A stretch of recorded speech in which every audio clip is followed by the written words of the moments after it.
Bonjour à tous. Merci Cantel pour l'invitation et pour l'organisation de ce symposium.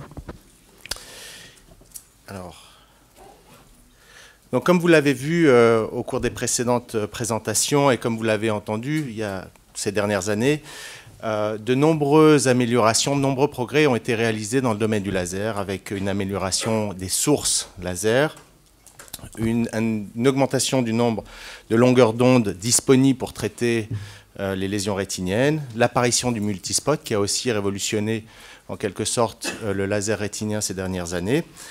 Par contre, en termes de visualisation, pas grand-chose. C'est vrai que depuis l'avènement de la lampe à fente et l'utilisation de la lampe à fente pour le traitement laser il y a 20 ou 30 ans, il n'y a pas eu vraiment d'évolution. On utilise toujours une lentille de contact, la lampe à fente, on essaye de regarder la rétine, de voir un petit peu ce qui se passe, de regarder les examens qu'on a fait précédemment et de traiter. Donc dans le traitement lui-même, la sécurité, la précision du laser n'a pas vraiment évolué. Et comme je viens de vous le dire, en général, ce qu'on fait, c'est qu'on fait une angiographie à la fluorescéine, on fait un OCT. Avant le traitement, on diagnostique les lésions rétiniennes, on définit s'il y a besoin ou non d'un traitement laser. Et pendant le traitement laser, le patient est à la lampe à fente, on a la lentille sur l'œil, on regarde l'angiographie à la fluorescéine, on regarde l'OCT, on regarde la rétine du patient, on essaye de merger ces informations, de superposer ces informations mentalement pour définir où sont les lésions et les traiter à la lampe à fente. Et il est vrai aussi que la mobilité du patient dont on a parlé avant peut poser un problème, pas tellement pour la PRP, pour la pantophotocoagulation. Par contre, pour le laser maculaire, quand vous traitez un microanévrisme, il n'est pas rare que le traitement n'atteigne pas exactement la lésion souhaitée et soit un petit peu décalé par rapport au microanévrisme. Alors la réalité augmentée, il y a plein de gens qui m'ont dit « mais c'est quoi la réalité augmentée? De quoi tu vas parler ?» En fait, vous avez tous vu déjà ce que c'était que la réalité augmentée, vous savez simplement pas que ça s'appelle comme ça. En fait, à la télé, quand vous regardez le football, ou le football américain, ou le football en France, vous avez souvent des informations virtuelles qui sont rajoutées en temps réel sur la réalité. Par exemple, la ligne de hors-jeu, c'est une information qui est virtuelle, qu'on vous rajoute, et qui permet aux téléspectateurs de savoir exactement ce qui se passe. Et ces informations sont parfaitement adaptées à la réalité, elles vont bouger en fonction de la réalité. Et donc ça va vraiment donner une information que l'on ne verrait pas normalement, par exemple pour quelqu'un qui est dans le stade.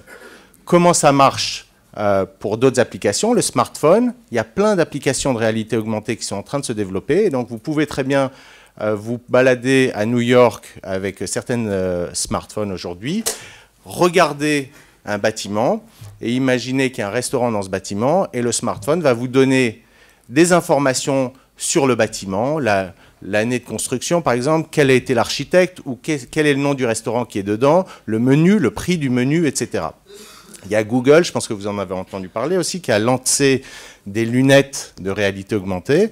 Donc vous avez ces lunettes, vous vous baladez dans la rue, et ces lunettes vont vous permettre de reconnaître les gens dans la rue. Imaginez très bien, enfin vous pouvez imaginer dans quelques années, avec ces lunettes, vous allez croiser une personne, et sur cette personne va se rajouter son LinkedIn, son Facebook, son âge, les informations que vous souhaitez, etc. C'est quelque chose qui va arriver, ça va arriver. Donc ensuite, vous pouvez sélectionner les informations que vous voulez, mais ces informations virtuelles vont se rajouter sur la réalité pour vous apporter plus d'informations que si vous regardiez à l'œil nu. Alors sur le plan médical, ça se traduit comment? Ça se traduit par des choses que l'on ne voit pas à l'œil nu, que l'on peut rajouter sur la réalité. Donc vous pouvez très bien envisager de voir à travers la peau des lésions, des lésions anatomiques ou l'anatomie normale du patient en utilisant cette technologie de réalité augmentée. Alors comment ça marche? Vous avez une acquisition vidéo de la réalité, vous avez des informations virtuelles qui peuvent être, pour nous, par exemple, ça va être l'OCT ou l'angiographie à la fluorescéine, mais ça peut être n'importe quel type d'information virtuelle qui vont être fusionnées en temps réel sur cette réalité pour vous apporter plus d'informations que ce que vous auriez à l'œil nu. Donc le problème, c'est qu'il faut superposer les bonnes informations virtuelles, il faut les adapter correctement à la réalité, donc il faut reconnaître l'image que l'on regarde, il faut recaler les images virtuelles, les informations virtuelles que l'on souhaite ajouter, et il faut que le rendu de l'image soit correct. Donc quand on regarde la rétine, c'est relativement simple, puisqu'il y a plein de repères anatomiques, donc c'est facile de reconnaître l'endroit où on est, de reconnaître ce que l'on regarde. Par contre, il peut y avoir, pour d'autres types d'applications, l'utilisation de marqueurs qui vont permettre au software de comprendre ce qu'il regarde et de reconnaître la cible. Ensuite, il y a ce qu'on appelle le recalage d'image, qui est une technique qui consiste à mettre en correspondance ces images différentes avec les informations virtuelles que l'on peut surajouter. Donc le rendu de l'image, ça va être la technologie qui va permettre de modifier cette image virtuelle pour s'adapter parfaitement à la cible chirurgicale dans notre cas, mais ça peut s'adapter au terrain de football avec les joueurs, etc. C'est pareil, n'importe quel type d'image peut être reconnu et on peut rajouter des informations virtuelles dessus, que ce soit en 2D, en 3D, et ces informations vont s'adapter parfaitement. Donc il faut que la position de l'information virtuelle soit correcte, il faut que l'angle de vision soit correct, il faut que la taille de cette information virtuelle soit adaptée aussi à la réalité en fonction de ce que l'on regarde. Alors, le concept pour le laser, c'est en fait un dispositif laser classique.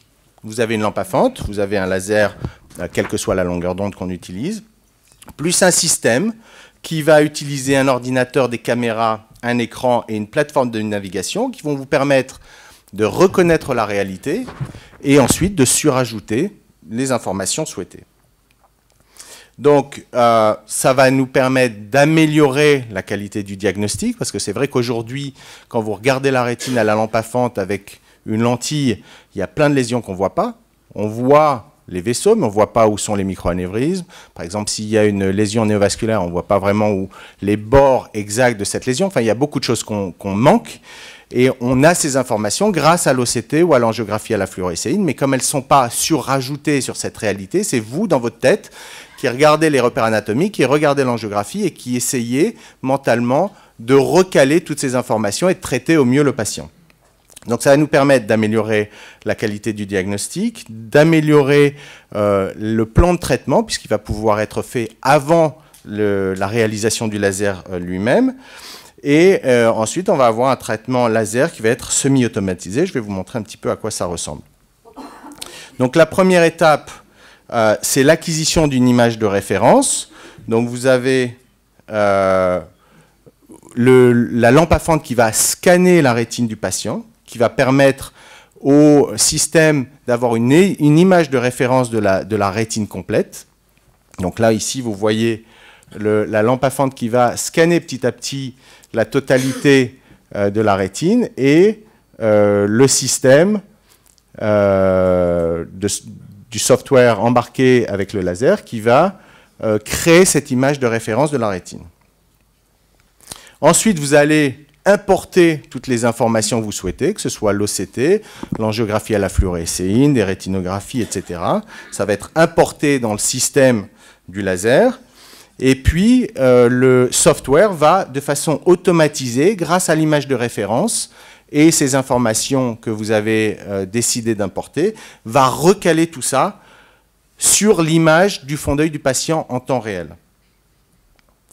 Donc, avec cette image du patient, plus l'OCT, plus l'angiographie, tout superposé, vous allez pouvoir stopper sur l'écran de contrôle toutes ces informations, enfin, bloquer l'image, arrêter le mouvement de l'œil en quelque sorte, définir les zones de traitement grâce, par exemple, à cette angiographie à la fluorescéine, vous allez savoir où sont les zones de non-perfusion à traiter en périphérie, où sont les zones de fuite au niveau maculaire, et vous allez donc définir le nombre de spots, l'espacement entre les spots, la puissance par spot, etc.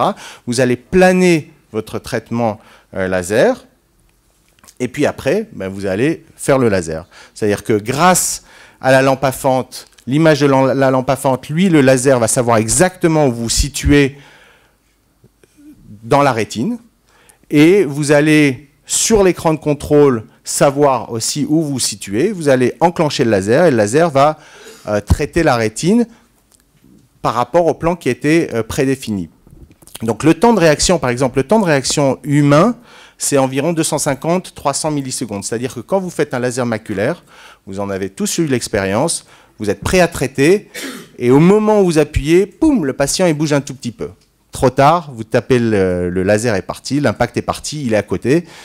Vous n'avez pas eu le temps de réagir par rapport au mouvement du patient. Un système comme ça, un temps de réaction qui est bien plus court, qui est de l'ordre de 50 millisecondes.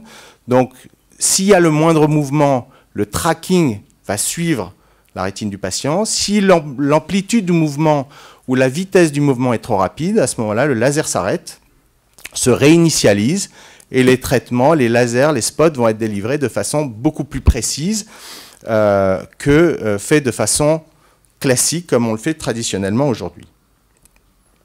Ensuite, vous allez avoir un rapport de traitement, donc vous allez savoir exactement ce qui a été fait, où les impacts ont été donnés, à quelle puissance, quel espacement. Alors, ça, sur le plan médico-légal, je ne sais pas si ça aura un impact, mais en tout cas, ça vous permettra d'éviter des retraitements aux mêmes endroits, donc de limiter les dommages qui peuvent être causés par des lasers successifs aux mêmes endroits. Donc voilà un petit peu ce que apporte la réalité augmentée. Donc je vous montre un petit peu une vidéo de ce qui se passe. Vous avez l'image du fond d'œil, ça c'est en couleur, c'est l'image réelle du fond d'œil. Vous rajoutez dessus les informations que vous souhaitez, donc l'angiographie à la fluorescéine, l'OCT, vous rajoutez ce que vous voulez.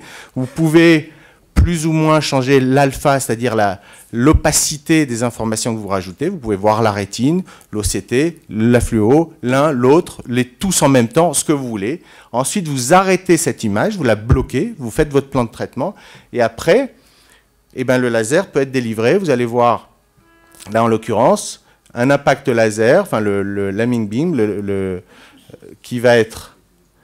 voilà, et tous les impacts, même si le patient bouge, le tracking suit la rétine et va délivrer de façon extrêmement précise tous les impacts laser, de façon bien plus précise que ce que l'on fait aujourd'hui, avec après un rapport de traitement, etc. Donc l'intérêt de cette technologie, c'est d'améliorer la qualité du diagnostic par la superposition des images. C'est plus le médecin qui superpose tout dans sa tête et qui essaye, grâce au repère anatomique de la rétine, de savoir où il doit traiter. Ça vous permet de faire un plan de traitement optimisé avant le traitement lui-même, de définir exactement où on doit traiter, comment on doit traiter, et ça vous permet de réaliser un traitement laser bien plus sûr, plus précis et plus sécurisé grâce à ce tracking de la rétine et à la réalisation de ce laser grâce à une technologie de réalité augmentée. Merci beaucoup.